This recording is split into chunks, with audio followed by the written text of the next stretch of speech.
Assalamualaikum warahmatullahi wabarakatuh. Di sini kami dari kelompok P akan mempresentasikan tentang klasifikasi bahan magnetik. Perkenalkan, nama saya Ellen Wulan Saraswati, NRP 021. Dan teman saya bernama Diah Ulfa Juniarsyah, NRP 13. Di sini terdapat sifat-sifat bahan magnet, yaitu diamagnetik, paramagnetik, ferromagnetik, antiferromagnetik, dan ferimagnetik. Kemudian, diamagnetik. Diamagnetik adalah material magnetik yang sedikit menolak gaya magnetik. Ketika tidak ada pengaruh medan magnet luar, momen magnetik akibat gerak orbital dan spin elektron saling meniadakan. Saat ada pengaruh medan magnet luar, maka akan timbul medan magnet dalam tetapi masih lebih kecil. Berikut adalah gambarnya. Kemudian, suseptibilitas magnetik kecil dan negatif. Gambar grafiknya seperti ini. Untuk suseptibilitas magnetik tidak bergantung pada temperatur atau dia bernilai konstan, X sama dengan konstan, bentuk grafiknya seperti itu. Lalu, contoh mineral diamagnetik, ada quartz atau Fi02. Lalu, contoh gambarnya seperti ini. Setelah itu, calcite atau CaCO3, gambarnya seperti ini. Lalu untuk nilainya ada di sebelah kanan. Kemudian ada halid atau NaCl, gambarnya seperti itu, seperti ini. Kemudian nilainya sebesar ini. Kemudian ada paramagnetik. Paramagnetik adalah suatu material magnetik yang memiliki momen dipol magnetik permanen.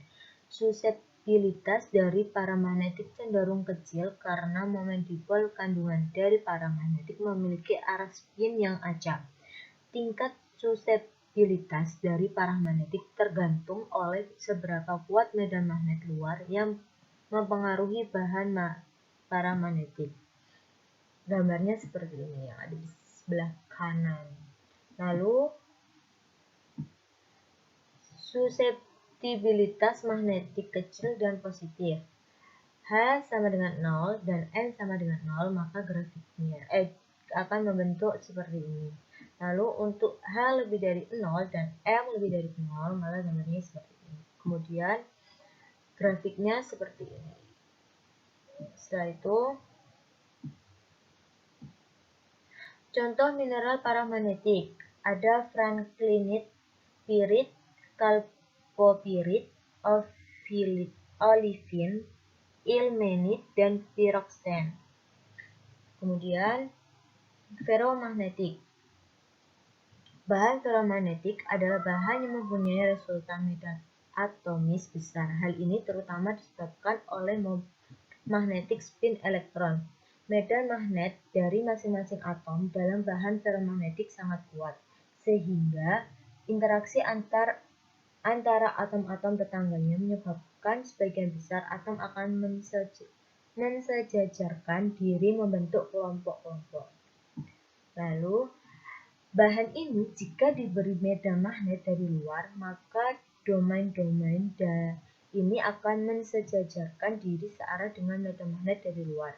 Semakin kuat medan magnetnya, semakin banyak domain-domain yang mensejajarkan dirinya. Ini adalah gambarnya. Lalu,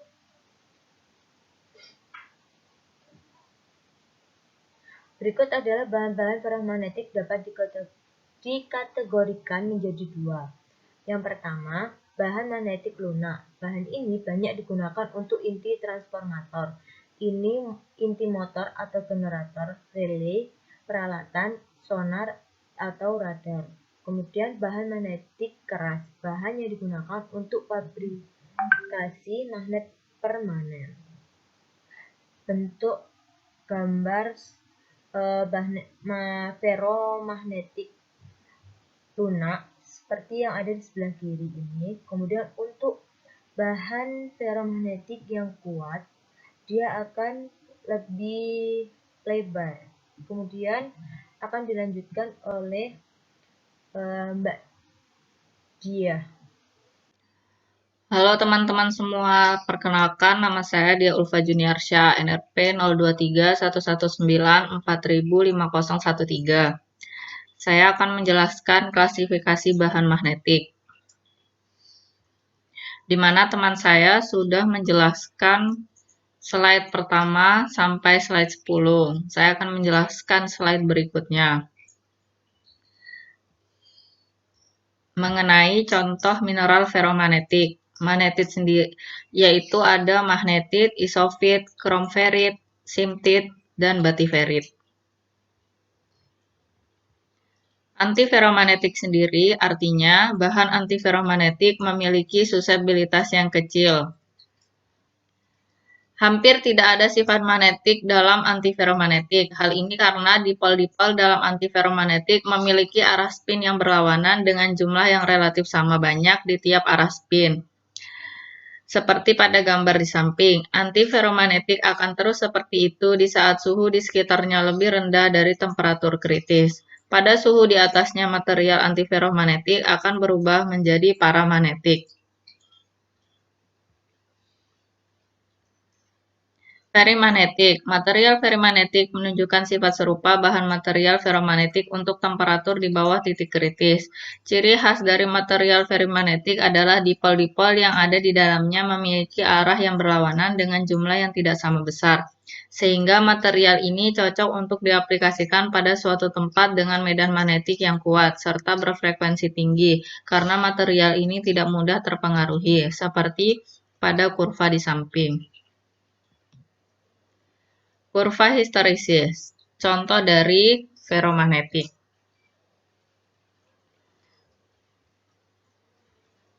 Kurva histeresis sendiri pengertiannya merupakan grafik yang membentuk kurva yang arahnya berlawanan, tapi membentuk sebuah loop, seperti yang ditunjukkan di gambar. Nah, beberapa fenomena fisik dapat digambarkan dengan kurva histeresis, seperti pegas, tekanan, dan torsi. Contoh pada gambar yaitu bahan ferromagnetik.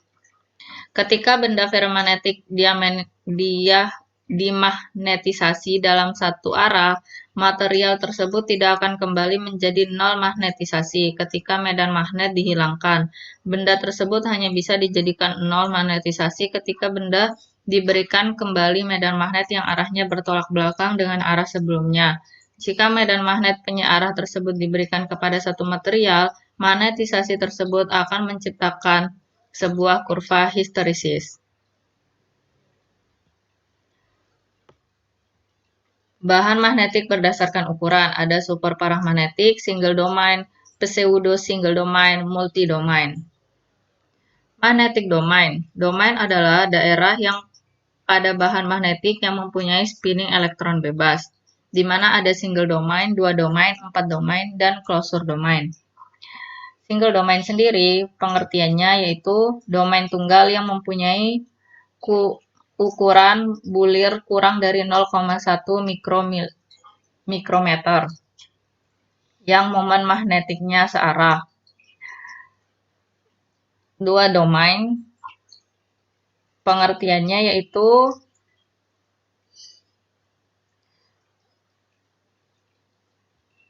dua domain atau 4 domain atau multi-domain.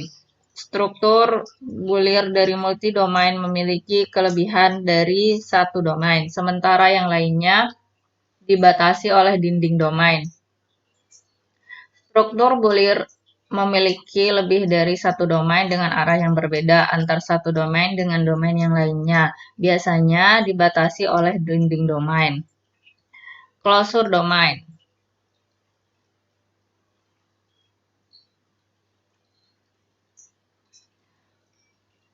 Closure domain sendiri yaitu bebas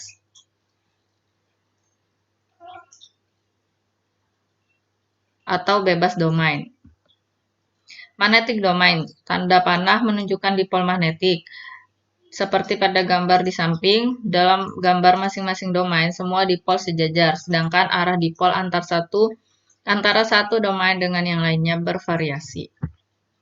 Domain wall merupakan daerah transisi antara domain di mana magnetisasi mempunyai arah yang berbeda, seperti pada gambar di bawah, daerah kutub yang melewati daerah domain. Pada gambar di samping, yaitu konfigurasi domain pada beberapa tahap magnetisasi. Ketika nilai H sama dengan 0, sampai titik puncak nilai Z yang konfigurasinya nilai searah. Cukup sekian dari presentasi kelompok P. Terima kasih. Wassalamualaikum warahmatullahi wabarakatuh.